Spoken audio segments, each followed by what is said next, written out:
Good morning. Welcome again in Department of Zoology, Gopal Krishna Gokhale College, Kolhapur.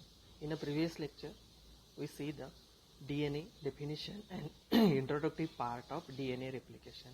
In this lecture, we will continue the next remaining parts. Okay. In a DNA replication, तर आपण बघितलेलं आहे पहा की DNA replication म्हणजे काय. तर DNA replication म्हणजे the process in which DNA duplicate itself, म्हणजे एक DNA आहे, तो DNA काय करतो, स्वतःची कॉपी तयार करतो, त्याला DNA replication म्हटलं जातं. आणि हे DNA replication जे आहे, it is takes place in S phase of cell cycle. Cell cycle जर बघितली तर त्याच्यामध्ये G1, S आणि G2 अशा आणि M फेज अशा 4 फेज त्याच्यामध्ये असतात. त्यामधली जी S फेज आहे, it is known as a synthesis phase. Synthesis phase that means the synthesis of DNA. त्याच्यामध्ये DNA सिंथेसिस केलं जातं. त्या फेजमध्ये काय होतं तर DNA डुप्लिकेट होतो किंवा DNA रिप्लिकेशन होतं. आता हे DNA रिप्लिकेशन जे आहे ते DNA replication it is the semi conservative method. पण नॉर्मल जे DNA आहे त्या DNAमध्ये जर बघितलं, there are the 3 type of replications. Okay, 3 टाईपचे रिप्लिकेशन त्याच्यामध्ये होतात. काल आपण बघितलेले पहा की त्याच्यामध्ये कन्झर्वेटिव्ह, सेमी कन्झर्वेटिव्ह आणि डिस्पर्टिव्ह. त्यामधला जो semi conservative mode of replication आहे किंवा टाईप आहे, it is occurs in all the prokaryotic and eukaryotic सेलमध्ये. आणि DNA रेप्लिकेशन जे आहे it is proposed by Watson and Crick. Okay, त्यानंतर आपण बघितलेलं पहा की कन्झर्वेटिव्ह, सेमी कन्झर्वेटिव्ह आणि डिस्पर्टिव्ह टाईप. ओके, त्यानंतर DNA रेप्लिकेशनमधले जे स्टेप्स आहेत त्या स्टेप्स आपण पाहत होतो. त्याच्यामध्ये द फर्स्ट स्टेप आपण बघितलेले आहे activation of DNA nucleotides. Okay, आता DNA जो आहे तो DNA it is made up by the nucleotides. Okay, nucleotides पासून बनलेला आहे. ओके, आता एक न्यूक्लिओटाइड जर बघितला, there is presence of the sugar. याच्यामध्ये शुगर असते, नायट्रोजन बेस असतो आणि फॉस्फेट असतं. बरोबर, ह्या तिन्हींचं मिळून तिथं न्यूक्लिओटाइड तयार होतं. आता नवीन जर DNA तयार करायचा असेल तर त्याच्यामध्ये काय असायला पाहिजे, न्यूक्लिओटाइड्स असायला पाहिजेत. आणि ते न्यूक्लिओटाइड हे कुठले वापरले जातात नवीन DNA तयार करण्यासाठी, तर न्यूक्लियसमध्ये. आता न्यूक्लियसमध्ये नॉर्मली जर बघितलं तर दॅट न्यूक्लिओटाइड्स, जे न्यूक्लिओटाइड्स आहेत ते nucleotide it is present in their monophosphates, म्हणजे त्याच्यामध्ये फक्त एकच फॉस्फेट प्रेझेंट असतो. With the help of ATP by the enzyme phosphorylase. Phosphorylase जे एन्झाईम आहे ते फॉस्फोरायलेज एन्झाईम काय करतं, ATP मधले जे 3 फॉस्फेट आहेत त्यापैकी 2 फॉस्फेट हे ह्या मोनोफॉस्फेट्सना देतं आणि त्याचं कन्व्हर्जन ट्रायफॉस्फेटमध्ये करतं. This is the first reaction. Now this reaction is known as the phosphorylation. Phosphorylation reaction म्हणजे काय की ज्या रिॲक्शनमध्ये there is addition of phosphate, हे जिथं फॉस्फेट ॲड केला जातो त्याला काय म्हटलं जातं, phosphorylation reaction. This is the first reaction. In this reaction, the deoxyribonucleotide monophosphate are converted into their triphosphate by the enzyme phosphorylase. Okay, कुठल्या एन्झाईम आहे त्याच्यामध्ये, फॉस्फोरायलेज एन्झाईम आहे. ओके, त्यानंतर आपण नेक्स्ट बघितलेलं पहा ते म्हणजे point of origin or initiation point. आता पॉईंट ऑफ ओरिजिन किंवा इनिशिएशन पॉईंट म्हणजे काय, in the DNA there is the one point, एक पॉईंट असतो. From this point there is start the DNA replication. DNA replication त्या पॉईंटपासून start होतं. Okay, that point is known as the initiation point, origin of replication, ORI site किंवा O site म्हटलं जातं. Okay, आता ह्या पॉईंटला काय होतं, in this point the endonuclease enzyme. Endonuclease enzyme म्हणजे काय, those enzyme which are present on a nucleus, की जे कुठं प्रेझेंट आहे, न्यूक्लियसमध्ये प्रेझेंट आहेत, असे एन्झाईम न्यूक्लियसच्या आतमध्ये असणारे. आणि न्यूक्लियस एन्झाईम जे आहेत these are mostly act on a DNA आणि RNA. जसं प्रोटीएज एन्झाईम आहेत पहा, ते प्रोटीनवरती ॲक्ट होतात, प्रोटीनला ब्रेकडाऊन करतात. त्यानंतर लायपेज एन्झाईम आहेत ते लिपिडवरती ॲक्ट होतात आणि त्याचं ब्रेकडाऊन करतात. त्याच पद्धतीनं न्यूक्लियस एन्झाईम जे आहे ते काय करतात, DNA आणि RNA वरती ॲक्ट होतात आणि त्याचं ब्रेकडाऊन करतात. आता एंडोन्यूक्लियस म्हणजे न्यूक्लियसच्या आतमध्ये असणारे जे DNA ला आणि RNAला ब्रेकडाऊन करू शकतात असे एन्झाईम त्याच्यामध्ये प्रेझेंट असतात. तर त्या ORI साईटला ते एन्झाईम ॲक्ट होतात आणि it is break down the phosphodiester bond. जो फॉस्फोडायस्टर बॉन्ड आहे तो ब्रेक करतात and there is without removal of nucleotide. Break झाल्यामुळं तिथं न्यूक्लिओटाईड रिमूव्ह करत नाही. आता दोन टाईपच्या सेल्स आहेत पहा, एक प्रोकॅरिओटिक आणि युकॅरिओटिक सेल. प्रोकॅरिओटिक सेलमध्ये जर बघितलं there is presence of only one origin point असतो. पण युकॅरिओटिक सेलमध्ये जर बघितलं की ज्याच्यामध्ये भरपूर पॉईंट्स आहेत, त्यामुळं काय होऊ शकतं, त्यांच्यामध्ये जे DNA रिप्लिकेशन आहे ते DNA रिप्लिकेशन हे मेनी पॉईंट भरपूर पॉईंटपासून स्टार्ट होऊ शकतं. पण प्रोकॅरिओटिक्समध्ये it is start at only one point. Okay, त्यानंतर नेक्स्ट आहे unwinding of DNA molecule. Okay, now in the origin of site किंवा ORI साईट जिथे आहे, for example this is the origin point. इथं जे ओरिजिन पॉईंट आहे that origin point it is attach the enzyme DNA helicase. तिथं कोण attach होतं तर पहिल्यांदा DNA हेलिकेज मॉलिक्यूल अटॅच होतो. For example this is the DNA helicase. हा DNA हेलिकेज आहे, हा हेलिकेज तिथे अटॅच होतो. अटॅच झाल्यानंतर हेलिकेज काय करतं तर it is break down the nitrogen bonds between the base pairs. आता याच्यामध्ये पहा DNA मध्ये दोन स्टँड्स आहेत आणि हे दोन्ही स्टँड जे आहेत त्यांच्यामध्ये जे न्यूक्लिओटाईड आहेत त्या न्यूक्लिओटाईडमध्ये there is the hydrogen bond. आणि ते हायड्रोजन बॉन्ड कोणामध्ये आहेत, ॲडेनिन आणि थायमिनमध्ये दोन हायड्रोजन बॉन्ड असणार आहेत. ग्वानिन आणि सायटोसिन असेल तर त्याच्यामध्ये 3 हायड्रोजन बॉन्ड्स असणार आहेत. आता हे हायड्रोजन बॉन्ड जे आहेत ते ब्रेकडाऊन करतं. त्याचबरोबर there is the uncoiling of DNA जर बघितला तो कसा झालेला आहे, असा ट्विस्ट आहे किंवा कॉइल्ड आहे पहा. तर DNA हेलिकेज काय करतं, त्याचं अनकॉइलिंग करतं. त्याचं जे ट्विस्टिंग आहे ते ट्विस्टिंग काढतं थोडंसं आणि हायड्रोजन बॉन्ड्स काय करतात, ब्रेकडाऊन करतात. हायड्रोजन बॉन्ड ब्रेकडाऊन केल्यामुळे इथं काय होणार आहे, दोन स्टँड जे आहेत ते दोन्ही स्टँड एकमेकापासून सेपरेट होतात. पण सेपरेट झाले तरीसुद्धा त्यांच्यामध्ये परत कॉइलिंग होण्याची किंवा परत जॉईनिंग होण्याचे हायड्रोजन बॉन्ड जे आहेत ते परत जॉईन होण्याची शक्यता असते. ते होऊ नये म्हणून ते जे सेपरेट झालेले स्टँड्स आहेत त्या स्टँड्सना there is attach the one protein. त्याच्यामध्ये एक प्रोटीन अटॅच होतं, that is protein is known as the single standard binding protein. Okay, हे सिंगल स्टँड्स आहेत, त्या सिंगल स्टँडना बाइंड होणारे प्रोटीन त्याला अटॅच होतात. ते प्रोटीन्स काय करतात, it is prevent the rejoining or recoiling of separated DNA stand. जे DNA स्टँड सेपरेट झालेले आहेत त्यांना परत काय करू देत नाही, जॉईन करू देत नाही. Okay, in the next step the formation of replication probe. What is means by replication probe? replication probe म्हणजे आता याच्यामध्ये पहा की when the action of DNA helicase, for example ते काय झालं, DNA हेलिकेज आहे. हे DNA हेलिकेज काय करत आहे की त्याच्यामध्ये जे काही हायड्रोजन बॉन्ड्स आहेत ते हायड्रोजन बॉन्ड्स ब्रेक करत आहे. आता हायड्रोजन बॉन्ड्स ब्रेक करत असताना त्याच्यामध्ये दोन स्टँड जे आहेत ते दोन्ही स्टँड्स काय होतात, एकमेकापासून सेपरेट होतात ना. This is one stand separate झाली, हा दुसरी स्टँड सेपरेट झाली, बरोबर. आता जे सेपरेट झालेले जे स्टँड्स आहेत this stands are appears the Y shape. कसे दिसतात पहा, असे Y shape fork like structure दिसतं. Hence it is called as the replication fork. त्याला रेप्लिकेशन फ्रोक म्हटलं जातं. आता सेपरेट झालेल्या ज्या स्टँड्स आहेत त्याचे एंड जे आहेत, एंड जर बघितले दोन टाईपचे एंड्स असणार आहेत, एक 3' एंड आणि 5' एंड.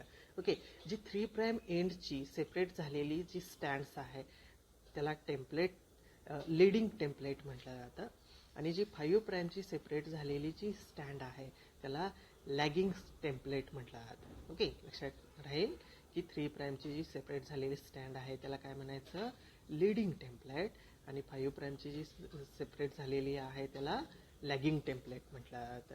ओके, त्यानंतर नेक्स्ट आहे सिंथेसिस ऑफ न्यू स्टँड. आता नवीन स्टँड ह्याच्यामध्ये कशी सिंथेसिस केली जाते. तर नवीन स्टँड सिंथेसिस करत असताना याच्यामध्ये in firstly this DNA replication जी आहे किंवा DNA सिंथेसिस जी आहे, this DNA synthesis it is carries by the enzyme DNA polymerase. जे DNA पॉलिमरेज एन्झाईम आहे ते पॉलिमरेज एन्झाईम काय करतं, DNA सिंथेसिस करतं किंवा नवीन DNA त्याच्यामध्ये ॲड करतो. But this DNA polymerase it cannot initiate the DNA replication. DNA replication जे आहे ते DNA पॉलिमरेज हे स्टार्ट करू शकत नाही, इनिशिएट करू शकत नाही. ते इनिशिएट करण्यासाठी, स्टार्ट करण्यासाठी there is require the primer. तिथं काय लागतो, प्रायमर लागतो. And that primer it is the RNA primer. तो कोण आहे, RNA प्रायमर आहे. आता हे RNA प्रायमर आहे, दिस RNA primer it is produced by RNA प्रायमेज. कोण, RNA प्रायमेज इन न्यूक्लियसमध्ये. न्यूक्लियसमध्ये RNA प्रायमेज हे एन्झाईम असतं. ते एन्झाईम काय करतं, RNA प्रायमर तयार करतं. आणि तो तयार झालेला जो RNA प्रायमर आहे it is the very short. त्याच्यामध्ये असणारे जे न्यूक्लिओटाइड्स आहेत ते न्यूक्लिओटाइड हे थोडे असतात, म्हणजे जास्तीत जास्त 4 ते 10 न्यूक्लिओटाइड बेस त्याच्यामध्ये असतात.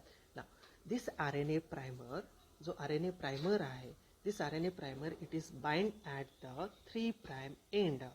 जे 3' एंड आहे, 2 स्टँड आता सेपरेट झाल्या बरोबर, म्हणजे एक आहे 3' एंडची आणि दुसरी आहे 5' एंडची. जी 3' एंडची जी स्टँड आहे त्या स्टँडला काय होतो, RNA प्रायमर जो आहे तो RNA प्रायमर त्याच्यामध्ये बाइंड होतो. RNA प्रायमर बाइंड झाल्यानंतर DNA पॉलिमरेज त्याच्यामध्ये बाइंड होतं. कुठे बाइंड होतं, RNA प्रायमरचा जो 3' एंड आहे, फॉर एक्झाम्पल हे रेड कलरचं पहा, इथं 5' एंड आहे, तर ह्याच्या इथे काय असणार आहे, 3' एंड असणार. हे RNA प्रायमरचं जे 3' एंड आहे त्या 3' एंडला कोण बाइंड होतं, DNA पॉलिमरेज बाइंड होतं. आणि ते DNA पॉलिमरेज काय करतं, it is add the complementary nucleotides of DNA. आता हा DNAचा जो टेम्पलेट स्टँड आहे, हा कुठला टेम्पलेट स्टँड आहे, मगाशी तुम्हाला सांगितलेलं तो म्हणजे it is the leading template. Okay, it is the leading template आहे. त्या लीडिंग टेम्पलेटच्या जे कॉम्प्लिमेंटरी बेसेस आहेत, फॉर एक्झाम्पल त्याच्यामध्ये A असेल तर DNA पॉलिमरेज काय ॲड करणार, T ॲड करतं and there is from the hydrogen bond. त्याच्यामध्ये हायड्रोजन बॉन्ड तयार होतो. तिथं जर G असेल म्हणजे ग्वानिन असेल तर it is add the cytosine. त्याच्यामध्ये सायटोसिन ॲड करतं आणि त्याच्यामध्ये 3 हायड्रोजन बॉन्ड्स तयार होतात. आता एक न्यूक्लिओटाइड ॲड केला तर देर इज फॉरवर्डली ते काय होतं, मूव्ह होतं. RNA पॉलिमरेज जे आहे ते पुढे पुढे पुढे असे फॉरवर्डली मूव्ह होत राहतं. आणि जी काही पूर्ण लेंथ आहे 3' एंडचा जो स्टँड आहे, म्हणजे लीडिंग टेम्पलेट जी आहे त्या लीडिंग टेम्पलेटचे सगळे न्यूक्लिओटाइड त्याच्यामध्ये कंटिन्युअसली ते काय करत जातं, ॲड करत जातं. त्यामुळे काय झालं पहा, आता याच्यामध्ये एक ओरिजिनल स्टँड आहे इथे आणि दुसरी काय झालेली आहे, नवीन स्टँड DNAची त्याच्यामध्ये तयार होत राहते.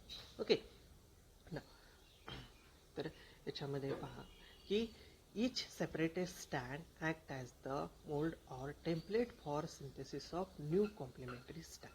ओके, आता याच्यामध्ये जे 2 स्टँड जे आहे म्हणजे काय होणार, रेप्लिकेशन प्रोब तयार होणार आणि ते रेप्लिकेशन प्रोब तयार झाल्यानंतर त्याच्यामध्ये ज्या स्टँड्स आहेत सेपरेट झालेल्या अशा वाय सेपड, त्यामध्ये it is act as the template. ते ओरिजिनल म्हणजे पॅरेंटस टेम्पलेट स्टँड म्हणून ॲक्ट होतं. ओके, आता DNA the synthesis of new complementary stand म्हणजे त्याच्याबरोबर कॉम्प्लिमेंटरी नवीन स्टँड जी तयार होणार आहे is catalyse by enzyme DNA polymerase. ते कोण करतं, DNA पॉलिमरेज करतं. But this DNA polymerase not initiate synthesis of DNA. पण ते काय करू शकत नाही, DNA सिंथेसिस रिॲक्शन जी आहे किंवा मेकॅनिझम जी आहे, प्रोसेस जी आहे ते स्टार्ट करू शकत नाही. पण ते स्टार्ट करण्यासाठी काय पाहिजे, it is initiate with the help of small RNA molecule known as the RNA primer. Okay, त्याला RNA प्रायमर म्हटलं जातं. आणि दिस RNA प्रायमर ॲक्टिव्हिटी जी आहे it is under the control of RNA primase. Okay, तिथं कोण आहे? RNA प्रायमेज enzyme आहे. ते RNA प्रायमेज एन्झाईम काय करतं? RNA प्रायमर तयार करतं. ओके, आता RNA प्रायमर आहे तो कुठं बाइंड होतो पहा. मगाशी तुम्ही बघितलेलं 3' एंड ऑफ टेम्पलेट स्टँड. टेम्पलेट स्टँड जी आहे त्याच्या 3' एंडला बाइंड होतं. त्यानंतर it attract the complementary nucleotide from the surrounding nucleoplasm under the control of DNA polymerase. Okay, RNA primer तिथं 3' एंडला बाइंड झाल्यानंतर तिथं DNA पॉलिमरेज बाइंड होतं आणि DNA पॉलिमरेज काय करतं? सराउंडिंग न्यूक्लिओप्लाझममध्ये असणारे मगाशी आपण पहिल्या स्टेपमध्ये बघितलेलं पहा की जिथं ॲक्टिवेट झालेले जे ट्रायफॉस्फेट होते ते ट्रायफॉस्फेट इथे यूज केले जातात. ओके, त्यानंतर न्यू कॉम्प्लिमेंटरी स्टँड जे आहे it is always from 5' to 3' direction. म्हणजे कसे? तर ह्याच्यामध्ये पहा, आता मगाशी इथे पहा ही टेम्पलेट स्टँड आहे. टेम्पलेट स्टँड कशी आहे? 3' to 5' आहे. ओके, पण जी नवीन सिंथेसिस होती आहे पहा, नवीन तयार होती आहे ती कशी आहे पहा. दिस इज द 5'. इकडून ही अशी पुढे पुढे सिंथेसिस होती आहे. म्हणजे इथं 5' असेल तर इथं काय असणार आहे? 3'. म्हणजे नवीन सिंथेसिस होणारी जी स्टँड आहे ती कुठल्या डायरेक्शननी होते? 5' to 3' डायरेक्शननी होते. The leading and lagging stand. आता आपण नेक्स्ट बघूया लीडिंग स्टँड म्हणजे काय, लॅगिंग स्टँड म्हणजे काय. तर ह्याच्यामध्ये DNA रेप्लिकेशन होत असताना there is from the replication fruit. तिथं काय तयार होतो? रेप्लिकेशन फ्रूट तयार होतो. बरोबर, त्यामधला जो 3' एंडची जी स्टँड आहे ओरिजिनल टेम्पलेट स्टँड त्याला म्हटलं जातं लीडिंग स्टँड. आणि जी 5' एंडची जी टेम्पलेट स्टँड आहे त्याला काय म्हणायचं? Lagging stand. ओके, बरोबर. आता ह्याच्यामध्ये जे काही लीडिंग स्टँड आहे त्या लीडिंग स्टँडचा जो कॉम्प्लिमेंटरी नवीन स्टँड तयार होणारी आहे. Okay, this is the new stand. Okay, ही रेड कलरची तिथं नवीन स्टँड तयार होते आहे.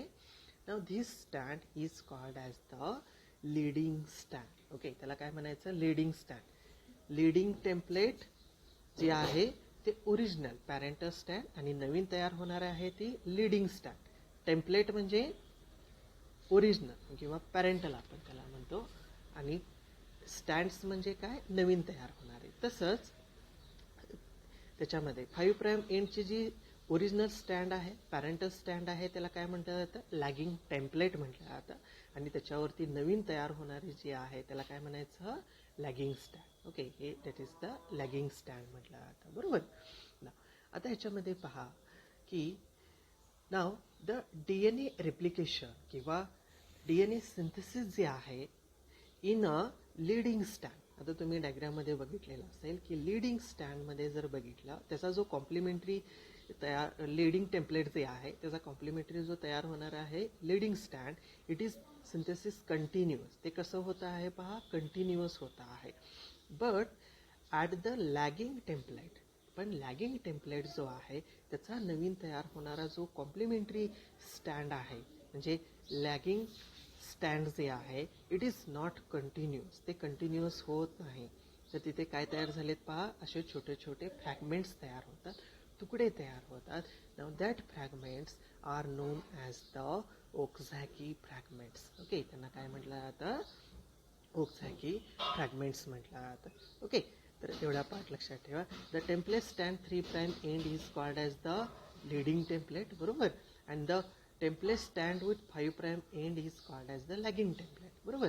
The process of replication 3' to 5' of template. टेम्पलेटला जर बघितलं तर 3' to 5' पासून आणि सिंथेसिस कसं होतं? न्यू स्टँड 5' to 3' होतं. आता new synthesis complementary stand of leading template is known as the leading stand. नवीन जी तयार होणारे आहे त्याला लीडिंग स्टँड म्हटलं जातं. आणि ते कसं सिंथेसिस होते? कंटिन्युअसली होते.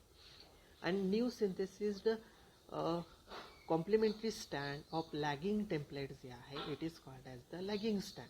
आणि ती कसं सिंथेसिस होते? डिसकंटिन्युअस इन अ फ्रॅगमेंट्समध्ये, तुकड्या तुकड्यामध्ये तयार होते. It is known as the Okazaki fragments. Okay, त्यांना ओक्झॅकी फ्रॅगमेंट्स म्हटलं जातं. In the next RNA primer आणि रिमूव्हल ऑफ लायगेशन.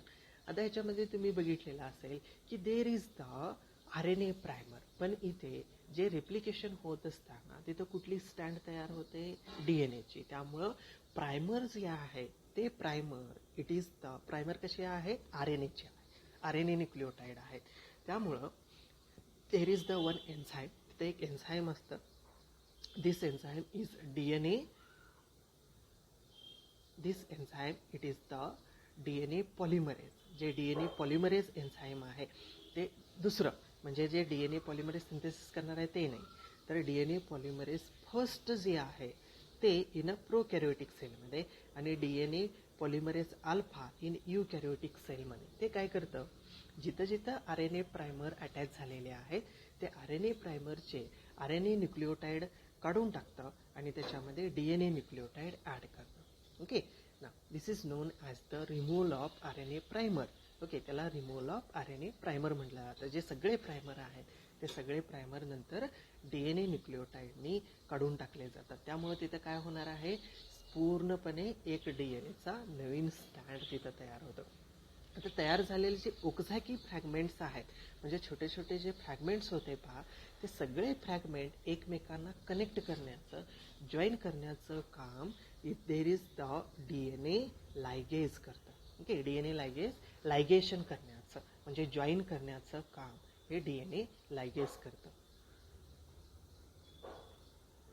त्यानंतर हेलिक्स ऑफ DNA. आता आपण पहिल्यांदाच बघितलेलं पहा की ज्यावेळी DNA हेलिकेज हे DNAला बाइंड होतं त्यावेळी ते पहिल्यांदा काय करतं, DNAचं कसं आहे, ट्विस्टिंग स्ट्रक्चर आहे.